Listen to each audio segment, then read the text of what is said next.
بالله من الشيطان الرجيم. بسم الله الرحمن الرحيم.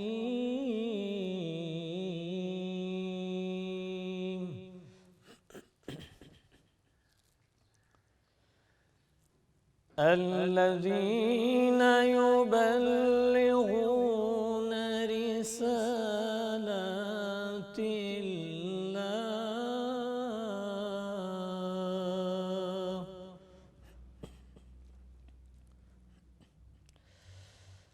الذين يبلغون رسالات الله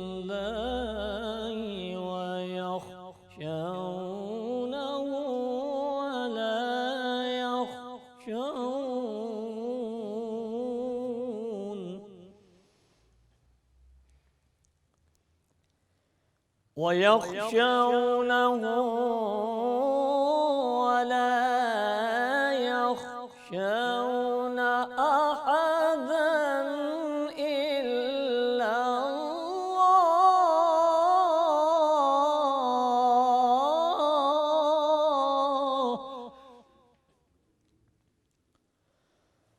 وكفى بالله حسيبا.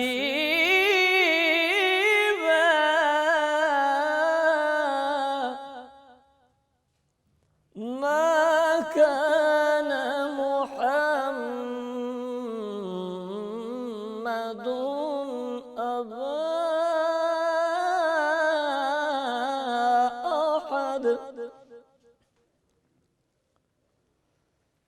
ما كان محمد أبا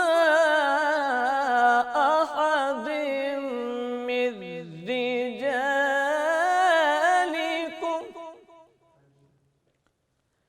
من رجالكم ولكن رسول الله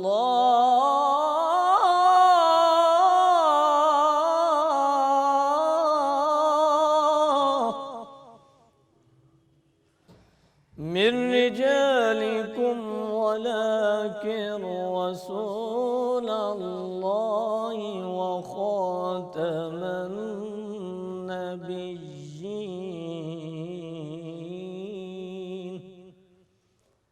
وكان الله بكل شيء عليما.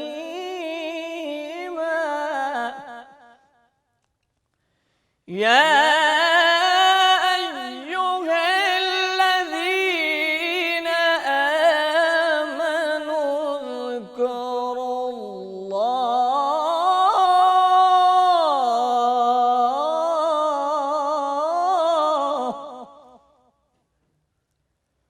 يا أيها الذين آمنوا اذكروا الله آمنوا اذكروا الله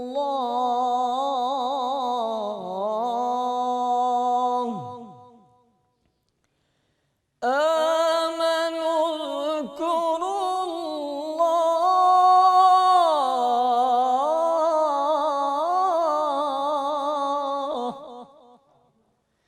يا أيها الذين آمنوا اذكروا الله ذكرا كثيرا وسبحوه بكرة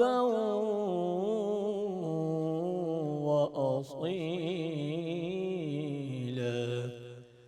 صدق الله العظيم.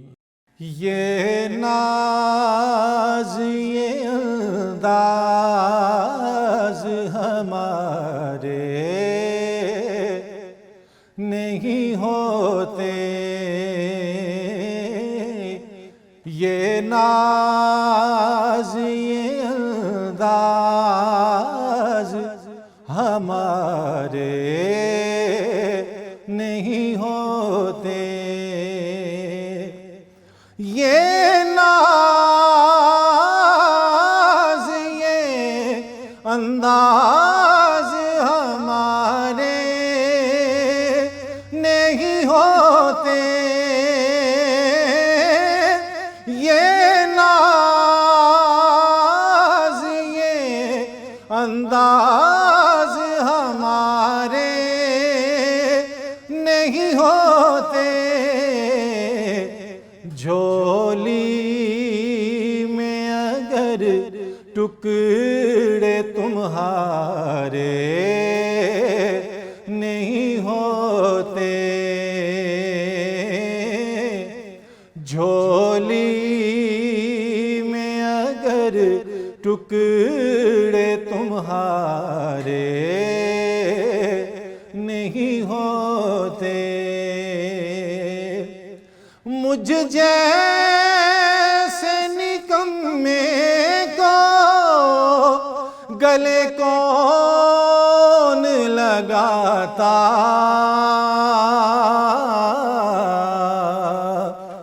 مجھ جیسے نکمے کو گلے کون لگاتا،